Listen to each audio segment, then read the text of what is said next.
Alors, lorsque j'ai fait ma vidéo sur les caméras pour le DJI FPV, la conclusion était que la meilleure des caméras, c'était la caméra DJI, et la moins bonne des caméras, c'était la Nebula Nano. Mais ce dont je m'attendais pas lorsque j'ai fait cette vidéo, c'est qu'on se retrouve avec une pénurie de caméras DJI et qu'on ne se retrouve plus qu'avec la Nebula Nano ou la Nebula Pro. Et c'est pour ça qu'aujourd'hui on va jeter un œil à ceci, c'est la Polar. Alors, en résumé, nous avons deux caméras au format 19x19.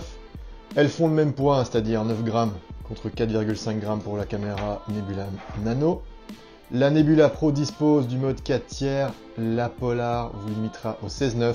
La Polar est limitée à 60 fps, la Nebula Pro monte à 120 fps. Donc vous allez avoir une latence de plus ou moins 10 millisecondes de plus sur la Polar. Par contre, la Polar dispose d'une optique de bien meilleure qualité que ce qu'on a l'habitude d'avoir, et une bien meilleure sensibilité en basse lumière. C'est un peu leur argument marketing. Elle est également vendue 10 € moins cher, et on va tester ces caméras sur plusieurs facteurs dans un test un peu plus approfondi. C'est parti. Et parlons d'abord définition. Voici la Nebula Pro en mode low latency 50 mégabits par seconde, c'est-à-dire le mode dans lequel j'ai l'habitude de voler. Voici la même caméra en mode high quality, donc le mode 60 fps au lieu de 120, focus mode off. Et voici la Polar.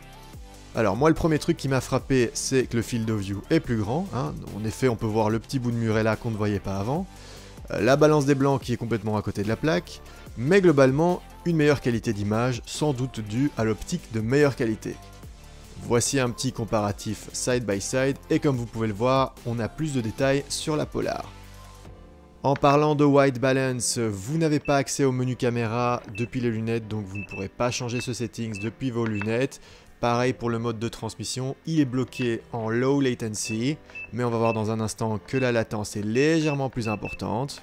Si vous souhaitez régler votre caméra, vous allez devoir souder le petit fil qui est livré avec et utiliser le petit joystick qui n'est pas livré avec pour avoir accès aux settings. Parlons ensuite plage dynamique. Alors la plage dynamique, c'est l'écart entre vos hautes lumières, c'est-à-dire ce qui va être blanc dans votre image, et vos basses lumières, typiquement ce qui va être noir. Et j'ai envie de dire, si la Polar n'avait pas une balance des blancs automatique aussi à côté de la plaque, elle aurait un léger avantage, mais le cas échéant, j'ai réussi à les étalonner et à obtenir plus ou moins la même image, donc j'ai envie de dire que c'est un match nul. Parlons ensuite sensibilité en basse lumière, et là sans surprise c'est la Polar qui l'emporte haut la main. Cette caméra peut pratiquement voir dans le noir, alors ok c'est granuleux, ça flique parce qu'on est en 50 Hz, mais au moins on voit quelque chose. A titre comparatif, voici la Nebula Pro en low latency, hein, on voit relativement que dalle. À ce propos, vous êtes à 120 fps, petite astuce, si vous voulez voir un petit peu mieux en pénombre, vous pouvez switcher en high quality mode.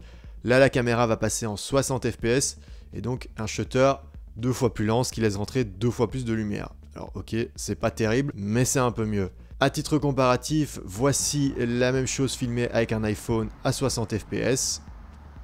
Et comme vous pouvez le voir, on voit que dalle. Et enfin, parlons du sujet qui fâche, la latence. Ici, vous pouvez voir un vol à la Nebula Pro en mode low latency et on va tourner autour des 25-30 millisecondes de latence, hein. Vous pouvez le voir, 24, 25, 32, bref, dans le royaume des 25-30 millisecondes de latence, c'est ce qu'on a l'habitude de voler. Si vous basculez vos lunettes en high quality mode, vous pouvez voir que la latence monte à 40-45 millisecondes. Alors cette latence commence à être gênante pour faire du flippy floppy dans son jardin. Si vous faites du long range ou du cinématique, ça devrait aller. Et enfin, voici la Polar, et comme vous pouvez le voir, on se trouve dans une latence d'environ 32 à 35 millisecondes. Donc je dirais une latence qui se situe entre le low latency et le high quality de la Nebula, mais une latence qui commence à se faire sentir quand même. Donc voilà, je pense que pour la plupart d'entre nous, ça ira. Si vous faites de la course ou du freestyle hardcore, je vous la conseille pas. Si vous faites plutôt du cinématique ou du vol pépouze, vous n'aurez aucun souci. Mais voilà, c'est quelque chose qu'il faut garder en tête. Donc voilà, en conclusion, cette caméra est-elle faite pour vous? Si vous vous en foutez un petit peu de la latence et que vous avez envie d'avoir une caméra de meilleure qualité, prenez la Polar. Si vous êtes très sensible à la latence, prenez la Nebula Pro. Si pour je ne sais quelle raison vous avez envie de voler dans la pénombre, allez plutôt vers la Polar. Si vous volez plutôt en plein soleil, prenez la Nebula Pro.